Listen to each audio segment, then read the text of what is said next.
তুমি সবার সাথে সুন্দর করে কথা বলো, হাসি খুশিভাবে চলাফেরা করো, আর আমার পাশে এলেই তোমার মুড অফ হয়ে যায়।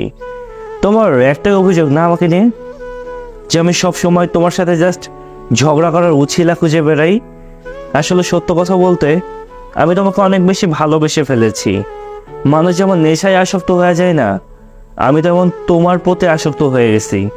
তাই তোমার কথাবার্তার ভঙ্গি দেখে আমি বুঝে ফেলি যে তুমি আসলেই না আমার প্রতি অনেক বেশি বিরক্ত। আমি যখন দেখতে পাই তুমি তোমার বন্ধু বান্ধবীদের সাথে অনেক সুন্দর করে হাসি খুশিভাবে কথা বলো, অনেক সুন্দরভাবে চলাফেরা করো, তখন বিশ্বাস করো আমার না খুবই আফসোস লাগে।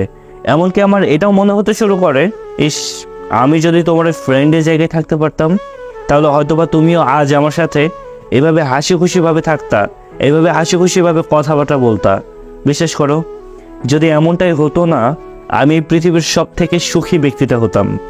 আমার মাঝে মাঝে কি মনে হয় জানো, মনে হয় যে আমি তোমার লাইফে অনেক বড় একটা বোঝা। আমার সাথে যখন তুমি কথা বলো, তখন তোমার চোখে মুখে আমি বিরক্তির ছাপ দেখতে পাই। অনেক খারাপ লাগে জানো, বুকের মধ্যে চাপা কষ্ট করে রেখে দিতে দিতে আমি প্রায় অসুস্থ হয়ে গেছি।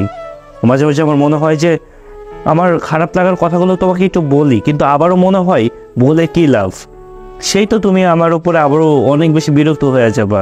এই আমি কিনা একটা সময় তোমার সমস্ত রকম মন ভালো হওয়ার কারণ ছিলাম, আর এখন এই আমিটাই তোমার হাজারো বিরক্তিকরের কারণ হয়ে দাঁড়িয়েছি। আমি মাঝে মাঝে জাস্ট একটা কথাই ভাবি, তুমি আমাকে এত অবহেলা করার পরও আমি তোমাকে ছাড়তে পারি না, কিন্তু তুমি যদি আমাকে একটুখানি বুঝতা অথবা ভালোবাসতা, তাহলে আমি এই পুরো পৃথিবীটাই জিতে নিতে পারতাম। বাট আফসোস, তুমি বদলে গেছো।